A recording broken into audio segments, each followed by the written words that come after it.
Nitwa Sengumuremyi Theogene, mfite umudamu n'abana batatu, ndi umuvugabutumwa bwiza. Imana yacu ihabwa icyubahiro. Nifuje ko twaganira amagambo y'Imana dusanga mu gitabo cy'Abami ba kabiri,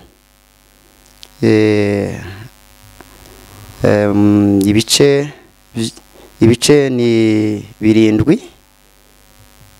Turasoma duhere ku murongo waho wa mbere, hanyuma turageza no ku murongo wa 7, ariko ku bice 6 ku murongo wa 16 hari ijambo rivuga ngo witinya. Ni ijambo Elisa yabwiye umugaragu we ubwo bari bagose umudugudu. Elisa yiryamiye, ariko kuko yari yiringiye Imana, yizeye Imana, aramubwira ngo witinya, kuko izo turi kumwe ziruta ubwishi iziduteye. Imana ishimwe. Reka dusome mu izina rya Yesu. Abami ba kabiri, ibice ni 7, duhere ku murongo wa mbere tugeze ku murongo wa 7. Elisa aravuga ati, nimwumve ijambo ry'Uwiteka. Uwiteka aravuze ngo, ejo nk'iki gihe ku irembo ry'i Samariya indengo y'ifu y'ingezi izagura shekeli 1, kandi indengo 2 za sayiri nazo zizagurwa shekeli 1. Ariko umutware umwami yegamiraga asubiza uwo muntu w'Imana ati, mbese naho Uwiteka yakingura amadirishya yo mu ijuru, bene ibyo byabaho? Aramusubiza ati, uzabirebesha amaso ariko ntuzabiryaho. 3. Kandi ubwo hariho abagabo 4 b'ababembe bari ku irembo, baravugana bati, iki twicaza hano kugeza aho tuzapfira n'iki? Ariko twavuga tuti, twinjire mu murwa, kandi inzara iwurimo twawugwamo, kandi nidukomeza kwicara gusa nabwo turapfa. Nuko noneho nimuze dukeze ingabo z'Abasiriya, nibadukiza tuzabaho, nibatwica hose ni ugupfa. 5. Mukabwibwi barahaguruka bajya mu rugerero rw'Abasiriya. Bageze aho urugerero rw'Abasiriya rutangirira, basanga nta muntu ururimo, kuko Uwiteka yari yumvishije ingabo z'Abasiriya ikiriri cy'amagare n'icy'amafarashi n'icy'ingabo nyinshi, bituma bavuga bati, yemwe umwami w'Abisirayeli yaguriye abami b'Abaheti n'abami b'Egiputa ngo badutere. Bahera ko barahaguruka nimugoroba, hari mu kabwibwi, bata amahema yabo n'amafarashi yabo n'indogobe zabo uko urugendo rwakabaye, barahunga ngo badashira. Noneho dusome ku murongo wa 6, umurongo wa 16. Aramusubiza ati, witinya, kuko abo turi kumwe ari benshi kuruta abo bari kumwe nabo. Ndagutangarije nje kukubwira ngo witinya.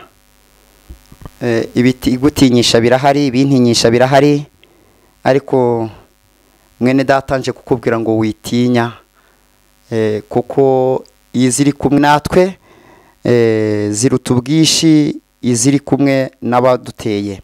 Izina ry'Uwiteka nirihabwa icyubahiro. Ni amagambo y'Imana ari mu gitabo cy'Abami ba kabiri, ibice 6, umurongo wa 16. Ni amagambo Elisa yabwiye Gehazi ubwo yari yibatuye mu gitondo, asanga umudugudu bawugose, hanyuma arangije yumva akutse umutima, abwira Elisa ati batugose none nawe uriryamiye. Elisa aramubwira ngo witinya. Imana ishimwe. Nanjye ndakubwiye muntu w'Imana unkurikiranye, ndakubwiye ngo witinya. Haleluya. Kubera ko mu ijuru dufite Imana iturwanirira kandi ituneshereza. Ingabo turi kumwe nazo ziruta ubwishi ziturwanya, cyangwa se imbaraga ziturwanya. Imbaraga turi kumwe nazo ziruta imbaraga ziturwanya, zizirusha imbaraga. Izo turi kumwe natwe zizirusha imbaraga. Imana ishimwe.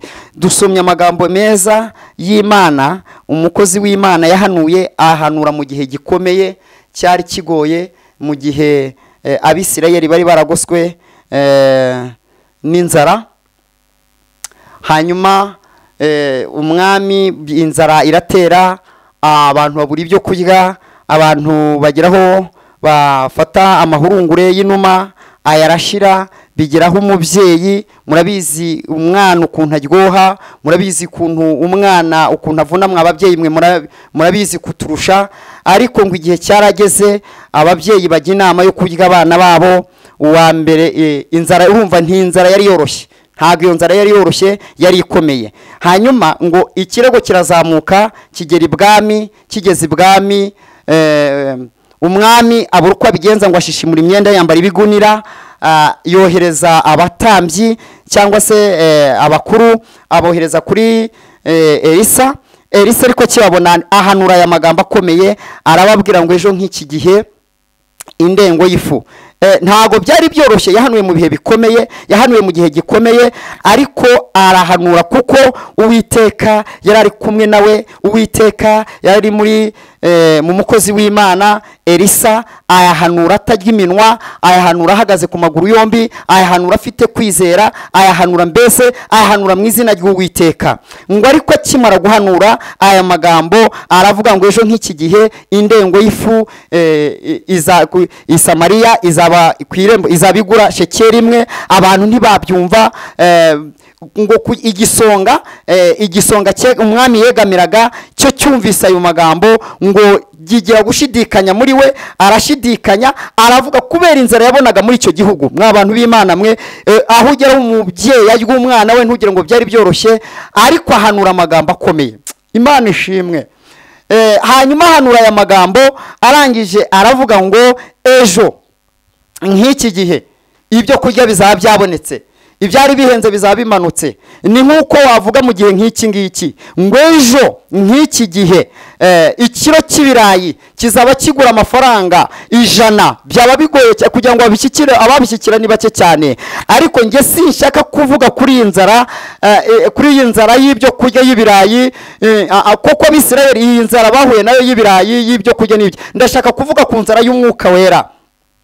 Muntu w'Imana, dufite inzara y'Umwuka Wera. Dukeneye ijambo rifite imbaraga ritera abantu guhindukira, bakizera Imana, bagakomera, haba mu bibazo, haba bariye batariye, bafite batanafite, kuko mu gihe nk'iki ngiki kigoye.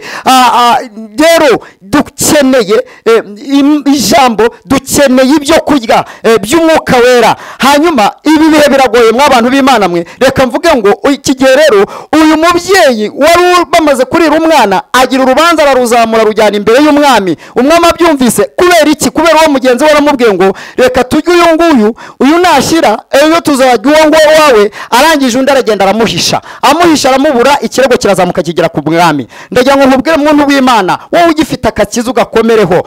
Hisha umwana, ibintu birakomeye. Inange nakubwira ngo hisha umwana, ibihe birakomeye. Iki gihe nicyo guhisha umwana. Uyu mwana mvuga ni Umwuka Wera. Komera ku Mwuka Wera. Ibyamurya ni byinshi, shaka kwangiza umwana wawe ni byinshi. Iyi nzarire niyoroshye, ibihe turimo kwinjiramo birakomeye. Bano w'Imana ndakubwiye ngo komera, fata agakiza ugakomereho, ugahishe kure. Kandi uyu mwana ari ujyanwa n'Umwuka Wera. Niwe nje kukubwira, sinje kukubwira ko iguhaye ibirayi. Ibirayi irabizi ko umubiri ukeneye ibyo kurya, izabiguha. Reka twubaho Uwiteka. Agakiza ko yatuzaniye ari uwo Mwuka Wera, kuko yabwiye intumwa ze, arazibwira ngo mbasigiye amahoro kandi ngiye kwa Data. Nzamusaba ngo yende ku Mwuka, abahe ku Mwuka Wera. Uwazabana nawe, azabana namwe, azakora imirimo n'ibitangaza, kandi azakora imirimo muri mwebwe, azakora imirimo irenze iyo mwabonye cyangwa twakoranye namwe. Imana ishimwe. Komera ku gakiza, komera ku mwuka wera. Hisha umwana ibintu birakomeye papa, hisha umwana mubyeyi we, hisha umwana musore. Uyu mwana nimba waramuhawe, mukomereho, mukomere mu gihe kiraza kiri imbere turimo kwinjiramo. Ni igihe kitoroshye, ni igihe kigoye.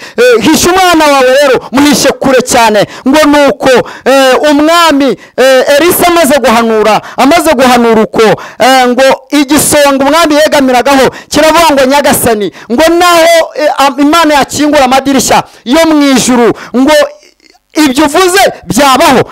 Elisa umuntu w'Imana aramubwira ngo kuko udafite kwizera, kuko utabyizeye, uzabirebesha amaso ariko ntuzabijyaho. Ndagira ngo nkubwire ngo iby'Imana yavuganye nawe papa, iby'Imana yavuganye nawe mama, iby'Imana yavuganye nawe nta kabuza Imana izabisohora. Naho inzara ibaye nyinshi, naho ubona nta nzira, ukabona nta cyerekezo, ariko yavuganye nawe no kubisohoza izabisohoza. Haleluya. Ndakubwiye ngo komera, wishidikanya, wiva mu byizerwa, wita agakiza kawe, wituma umwana wawe wamurya mu izina rya Yesu Kristo. Komeza agakiza, igihe kiri imbere.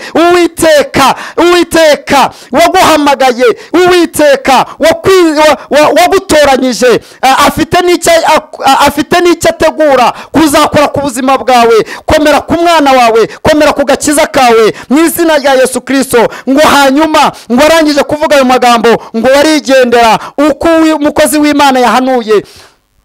Ngo bukeye muri uwo mugoroba, ngo hari ababembe ngo bari barirukanye, bari ku gihugu, hirya y'igihugu, ku nkengero z'igihugu, barabasohoye mu murima Imana izacamwo. Reka data, habone na Satani ntayizi, habone n'abagukikije ntibayizi, nawe ntabwo uyizi. Izina data mu ijambo mu Baheburayo niho ku bice 16 ku murongo wa 20 bavuga ngo yaduciriye inzira nshya. Data wa twese ajya ducira inzira nshya. Data wa twese dufitiye inzira nshya, inzira yabasha kunyuramwo adutabara, inzira yabasha kutunyuramwo adukiza, inzira yabasha kutunyuzamwo aturengera mu izina rya Yesu Kristo. Ngo nuko ngo abo babembe ngo bigira inama, baravuga ngo nidusubira mu murwa, umurwa urimo inzara izatwica, kandi mubanzi bacu nabo bazatwica. Hanyuma nuko ngo bigira inama, baravuga ngo reka ngo tugende dukeze abanzi bacu, niba twica bazatwica, niba dukiza kandi tuzakira.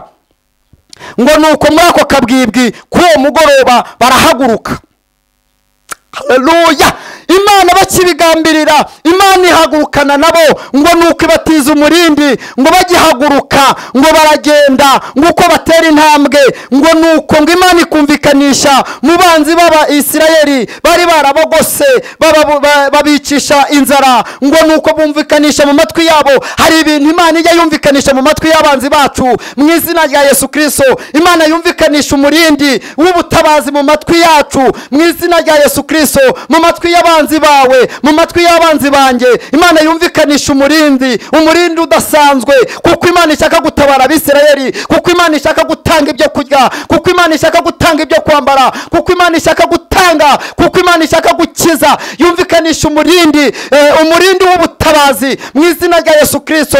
Ngo nuko bumva umurindi w'amagare menshi, ngo ndetse n'amafarashi menshi, w'abantu benshi, ngo bumva ko ari Abaheti ndetse n'Abanyegiputa, ngo baguririye ari ibyo bihugu, ngo baguririye, ngo Abisirayeli baguririye ngo kugira ngo bibatere. Ngo nuko barahaguruka, ngo bahagurukane nta na kimwe bahagurukanye, ngo ari amagare n'amafarashi, ngo n'indogobe byose basiga aho ngaho, ngo amahema barayata. Imana ishimwe, Imana ishimwe, Imana ishimwe, Imana ishimwe papa, Imana ishimwe mubyeyi, Imana ishimwe wizeye amagambo, ukizera Imana ko izagutabara, ukizera ko Imana ihagararanye nawe, ukizera ko Imana yavuganye nawe, ukizera Imana yavuganye nawe. Uwiteka Imana ikurengere, no ku munsi mibi Imana ikurengere. Ngo yumvikanisha amajwi adasanzwe, ngo yumvikanisha umurindi udasanzwe. Imana yumvikanisha umurindi kubita guciraga rutega. Imana yumvikanisha umurindi wo gutabara mu izina rya Yesu Kristo.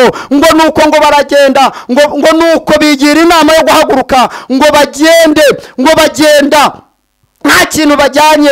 Ngo aba babembe bageze mu rugerero, ngo basanga nta muntu n'umwe uri uhari, ngo bagera mu mahema basanga nta muntu uhari. Imana ishimwe, Imana ihabwa icyubahiro. Ngo barabanza bariyakira, barabanza bafata icyo kurya, ngo bafata ibyo kunywa, ngo baranywa, barangije ibindi barabihisha, ngo ariko basubira ibwami, basubira aho baturutse, basubiranayo inkuru nziza. Nanjye ndagutangarije mu izina rya Yesu, akira inkuru nziza. Wari umaze iminsi wumva inkuru y'incamugongo, wari umaze iminsi ubona iburyo bwawe ukabona nta butabazi, wari umaze iminsi wareba ibumoso ugasanga nta butabazi, wareba imbere ukayisanga nta butabazi, wareba inyuma ukumva nta majwi ahorera cyane. Ariko ndakubwiye ngo akira ubutabazi bw'Imana, izera ijambo ry'Uwiteka. Naho bikomeye, izera Imana yavuganye nawe. Reka wizere Imana yawe, Imana yo kwiringirwa no kwizera. Imana niyo izagutabara, Imana niyo ica inzira nshya. Akira inzira nshya ku buzima bwawe Imana iguciriye. Muri iyo ntambaro urimo, akira inzira nshya. Uwiteka Imana ikurengere kandi Imana igutabare, Imana ikwereka ukuboko kwawe kwiza. Muri ubwo burwayi umaranye igihe kirekire, akira inzira nshya, inzira yo kukwiringiza, inzira yo kugukomeza, inzira y'ubutabazi. Imana ishimwe, Imana ihabwa icyubahiro. Ndanezerewe mu mutima wanjye, nejejwe n'aya magambo y'Imana, ko Imana ijya iducira inzira nshya, ko Imana yaduhamagaye, Imana yaturemye izi nuko tuzabaho, Imana izi urugamba turwana narwo, Imana izi aho uri, Imana izi aho wicaye, Imana izi aho uhagaze, Imana izi intambara uri kurwana nazo. Humura, Imana irabizi kandi bifitiye igisubizo. Nakubwira ngo akiri humure, kandi nakubwira ngo izere Imana kandi uyiringire. Wituma uva ku Uwiteka, wituma we kumva amajwi ahorera, wikumva kubera inzara iteye. Humura, ndakubwiye ngo humura. Imana yacu niyo kwiringirwa kandi niyo kwizerwa. Iyagaburiye Abisirayeli, Imana izatugirira neza, nawe izakugaburira. Ntago mvuga umuceri nawe ijye utanga, ntago mvuga ibirayi nawe ijye bitanga, ahubwo ndavuga Imana. Iri jambo iri niryo rizatugeza mu ijuru. Abayiringiye kandi bakayizera izatugeza mu ijuru. Impamvu nkubwira aya ngaya ibi ngibi, Imana ishimwe. Imana ijya kumpamagara, hari igihe nagambire kwiyahura inshuro 3, mbona nta buzima ntabwo. Ubwo naburaga mama nkabura data, ansigiye abana batoya, bansigiye abana batoya, mbona nta muntu unyitayeho, ngira uwo mpeka nkagira n'uwo nshorera. Imana nta cyizere cyo kubaho, nta hepfo nta ruguru.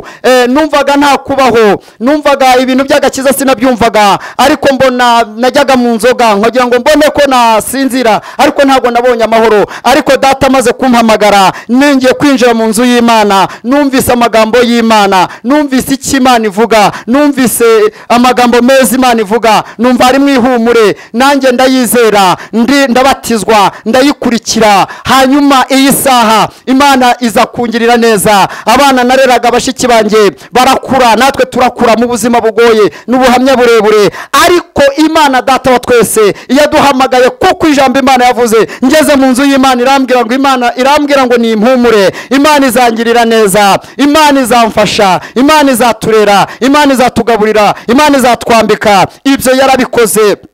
Tudafite icyo kwambara, tudafite icyo kurya, tudafite aho kurara. Imana ishimwe, Imana iradukuza, impa kuvuga ntarinzi kuvuga. Imana ishimwe, Imana yarakoze. Imana rero izirikana ijambo ryayo. Nta handi ibi bintu wabisanga. Ibi bintu ntabwo bizanwa n'ibirayi, ibi bintu ntibizanwa n'umuceri, ibi bintu ntabwo bizanwa no kwambara neza, ahubwo ibi bintu bizanwa na data wa twese uri mu ijuru, yemeye gutanga umwana we w'ikinege kugira ngo nanjye tugirire neza. Nta handi aya magambo meza, nta handi hava ihumure kuri twebwe, ni ku Uwiteka wenyine. Ndakubwiye musore, ndakubwiye mukobwa, ndakubwiye papa, ndakubwiye mama, ngwizera Uwiteka. Icyo yavuze no kugisohoza azagisohoza. ngo ubwo yaduhaye umwana wayo yabura ite kumuduhana n'ibindi byose. Imana itugirire neza. Nshoje nkubwira ngo izere Uwiteka kandi uyiringire, nizagutabara, nizakurengera. Ubwo ntacyo nari mfite, ariko Imana imbeshejeho muri umujyi wa Kigali. Imana irangaburiye, Imana iramfasha, irimwe irampera abana kwiga, kandi Imana inadutunze nkabona yo kwishyura inzu. Imana ishimwe, nanjye nzayikorera. Nanjye ndumva mfite, ndashimangira ijambo Dawidi yavuze. Yaravuze ngo nanjye nzaba mu nzu y'Uwiteka iteka iteka ryose, nanjye nzaba mu nzu y'Uwiteka iteka ryose. Nabaye hanze, iri kote naryambaye ngeze mu nzu y'Imana, kubera imbere y'Imana, kubera amagambo meza Imana iri mu gusohoza iby'Imana yavuze. Imana ishimwe.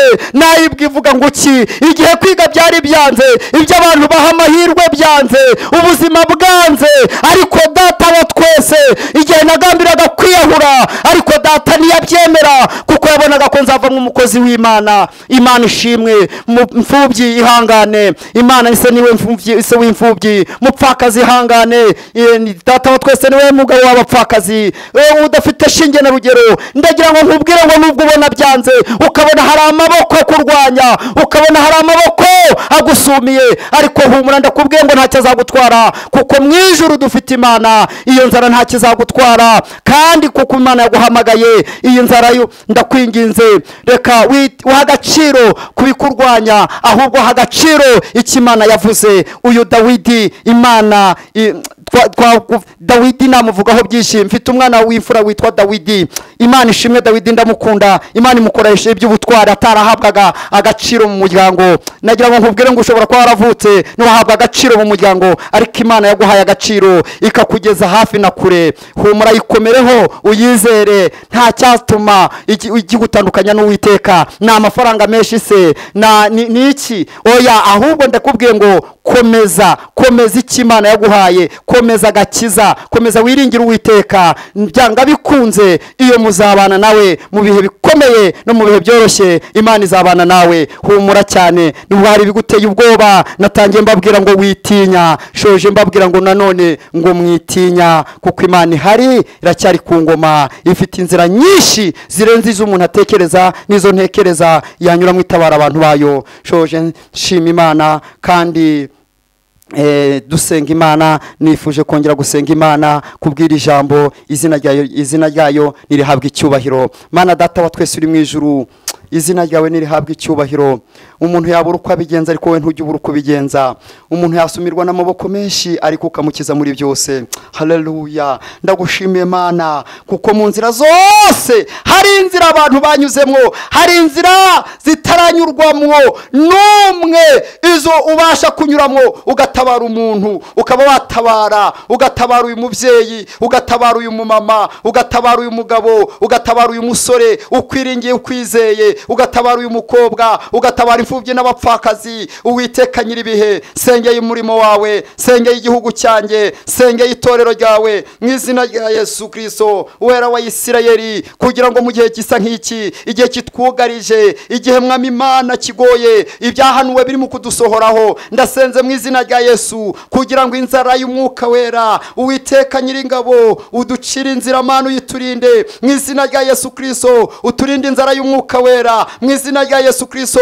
Umvikanishe mu matwi y'abantu Mwami Imana imbaraga zawe no gukomera kwawe, ndetse n'ubutabazi bwawe Mana, kuko ni wowe wenyine ufite Mana urufunguzo rw'ibizaba. Ndasenze rero, ndasengeye ubu bwoko bwawe Mana, kugira ngo Uwiteka ubutabazi bwawe mu gihe nk'iki ngiki, dore mu gihe nk'iki wari ni ubuhanuzi bwavuze ko hazaba mu gihe cya nyuma, hazabaho indwara ndetse ibishyitsi ndetse n'intambara ndetse n'ibyorezo. Mu gihe nk'iki ngiki haba uburwayi bwinshi bw'amayoberane, ariko ndasenze mu izina rya Yesu, kugira ngo dutabare kandi uturengere abakwiringiye kandi abakwizeye. Utanga imbaraga zo gukomera, utanga Umwuka Wera. Sabiye Mana data wa twese, kugira ngo twuzuze Umwuka Wera ndetse n'imbaraga zawe Mana, kugira ngo zizadutambutse mu gihe cya none ni mu gihe kizaza. Urakoze, nshoje Uwiteka nkwiringira, kugira ngo ijambo ryawe riherekeshe imbaraga ndetse no gukomera kwawe ndetse n'ubutware bwawe. Umwuka Wera akora imirimo n'ibitangaza, benshi baryumvise bahindukire kandi bakomere. Mbisabye niringiye kandi nizeye mu izina rya Yesu Kristo, amen.